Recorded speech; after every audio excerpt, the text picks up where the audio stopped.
telah meningkatkan anggaran untuk meningkatkan kesejahteraan guru ASN yang berstatus PNS dan P3K serta guru-guru non-ASN.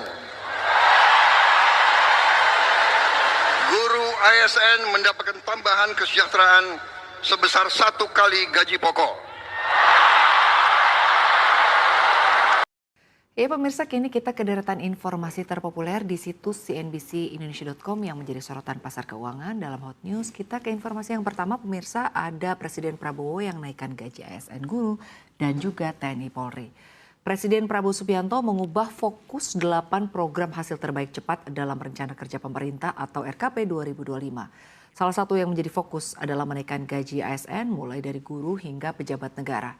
Hal ini tertuang dalam nomor 79 tahun 2025 tentang pemutahiran rencana kerja pemerintah 2025 yang ditetapkan pada 30 Juni 2025.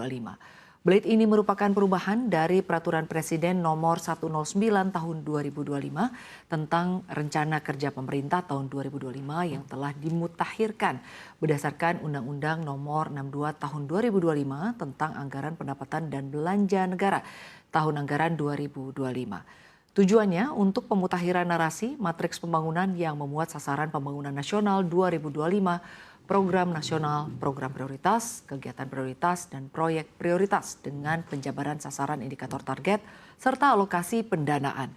Beberapa perubahannya antara lain memberi makan siang dan susu gratis di sekolah dan pesantren serta bantuan gizi untuk anak balita dan ibu hamil.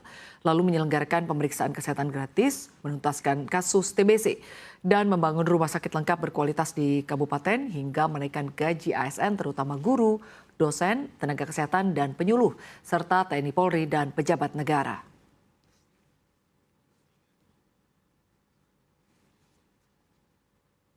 Kini kita ke informasi terpopuler selanjutnya, pemirsa, ada efek Purbaya dan BI Rate yang mulai terasa. Perekonomian Indonesia mulai merasakan efek kebijakan moneter dan fiskal yang berkombinasi fokus mendorong pertumbuhan ekonomi.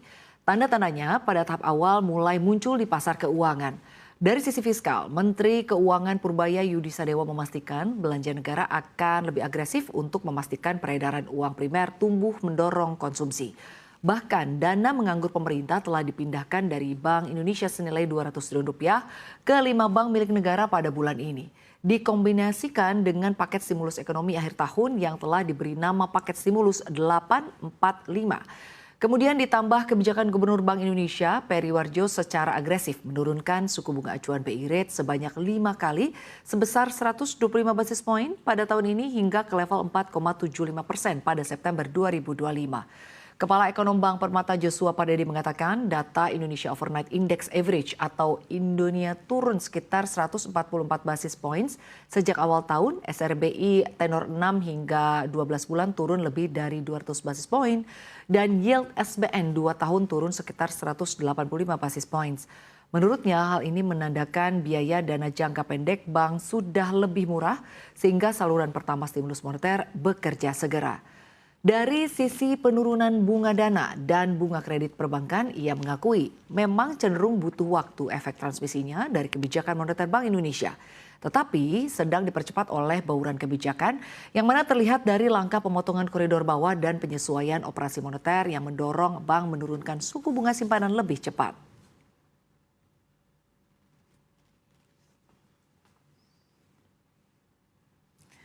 Kita ke informasi berikutnya, pemirsa, ada Argentina yang bergejolak.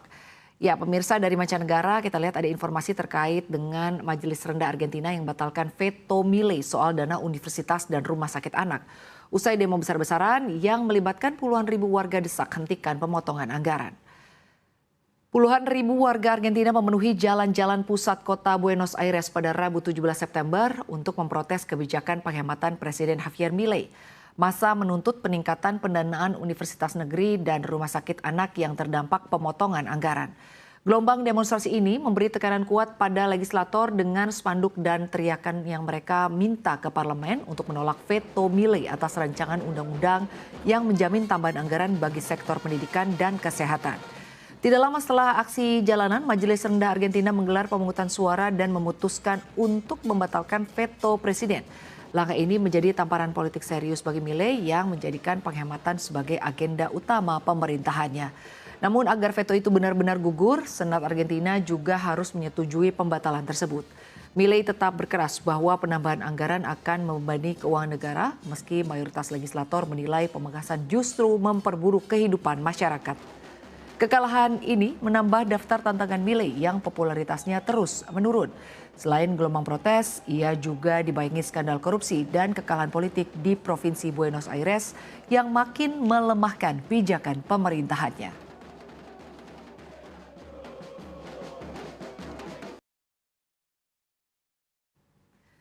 Kita ke informasi berikutnya, pemirsa, ada demo di Prancis, 800.000 warga bergerak.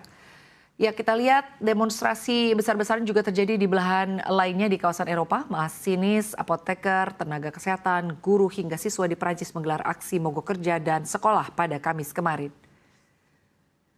Ya, pemirsa, aksi ini berlangsung serentak di seluruh Prancis untuk memprotes rencana pemotongan anggaran 44 miliar euro yang dicetus ex-Perdana Menteri Francois Bayrou.